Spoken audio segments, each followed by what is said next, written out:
বন্ধুরা, আমি সৈকত চলে এসেছি আবার একটা নতুন ভিডিও নিয়ে। আর আজকে আমার বিষয় হচ্ছে ওয়েব সিরিজ রিভিউ। তো একটা বাংলা সিরিজ নতুন এসছে, সেটার নাম হচ্ছে মিল্কশেক মার্ডার। তো এটা একটা ক্রাইম এবং সাসপেন্স থ্রিলার ওয়েব সিরিজ। আর এটা ডিউরেশন হচ্ছে 2 ঘন্টা 15 মিনিটের মতন, 15 মিনিট, হ্যাঁ 2 ঘন্টা প্রায় 15-20 মিনিটের মতন। এবং এটার প্রত্যেকটা 5টা পর্ব আছে, প্রত্যেকটা পর্ব 20 থেকে 25 মিনিটের মধ্যে। তো সিরিজটা আমার কেমন লেগেছে সেটা আমি বলবো। প্রথমে চলে যাই গল্প। এই গল্পটা হচ্ছে ব্যাংকক, ইন্ডিয়া, আফগানিস্তান প্রত্যেকটা দেশে একটা ক্রাইম চলছে এবং সেই ক্রাইমটা করার পর সেখানে একটা মিল্কশেক পাওয়া যাচ্ছে, যে যটা মার্ডার হচ্ছে মিল্কশেক হচ্ছে, এবং পরবর্তীতে সেটা একটা গল্প তৈরি হচ্ছে এবং সেটা নিয়ে সিরিজ তৈরি হচ্ছে। এবং সেই ট্র্যাপে পা পড়েছে নীল ভট্টাচার্য, যে এই চরিত্রে ভাস্কর চরিত্রে অভিনয় করছে।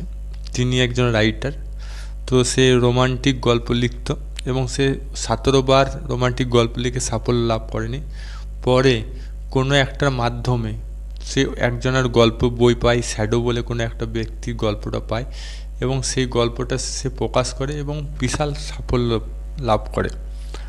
কিন্তু সে জানতো না এই সাফল্যের পিছনে তার একটা অন্ধকার জীবন প্রতীক্ষা করছে। এবং এই লেখার মাধ্যমে, এই গল্পের মাধ্যমে সে একটা ট্র্যাপে ফেঁসে যায় এবং শেষ পর্যন্ত কী হয় সেটা জানতে গেলে আপনাকে ক্লিক অ্যাপে ওয়েব সিরিজটা দেখতে হবে। এবার চলে যাচ্ছি এখানে আমার প্লাস পয়েন্ট কী কী লেগেছে। প্লাস পয়েন্ট লেগেছে সৌরভ দাসের অভিনয়। সৌরভ দাস নিঃসন্দেহে ভালো অভিনয় করে, বিশেষ করে সিরিজে, বাংলা সিরিজে যতগুলো আছে খুব সুন্দর অভিনয় করতে পারে এবং খুব সুন্দর তাড়াতাড়ি এক্সপ্রেশন চেঞ্জ করতে পারে। শুধু এখানে যেমন দুটো চরিত্র অভিনয় করছে, এমনি তো সে খুব ভালো এক্সপ্রেশন দিতে পারে, সে ব্যাপারে কোনো সন্দেহ নেই। দ্বিতীয়, নীল ভট্টাচার্য। এবং নীল ভট্টাচার্য আর আপনার সৌরভ দাসের যে জুটিটা আমার খুব ভালো লেগেছে, দুজনের মধ্যে তালমেলটা খুব ভালো লেগেছে এবং দুজনের মধ্যে যে বন্ধুত্ব, অভিনয়টা খুব সুন্দর লেগেছে।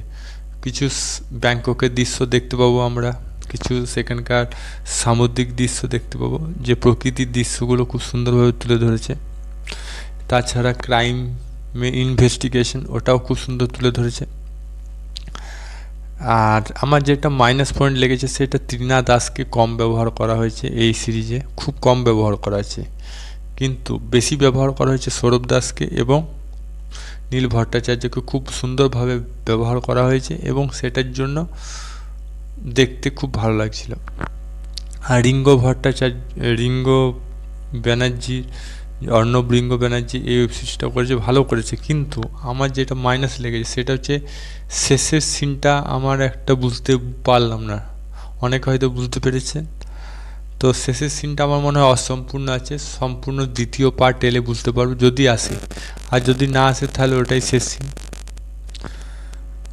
আর সেরকম কিছুই নেই, একটা সিরিজ আছে খুব ইন্টারেস্টিং, কিন্তু শেষ দিকটা ফিনিশিংটা খুব একটা ভালো হয় না, এটা আমি বলবো। মোটামুটি এভারেজ হয়েছে।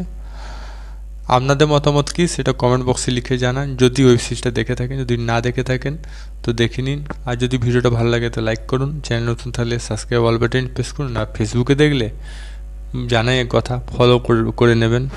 আবার দেখা হবে নতুন কোনো ভিডিও নিয়ে। ততক্ষণ জয় হিন্দ, জয় ভারত, ভালো থাকো, সুস্থ থাকো।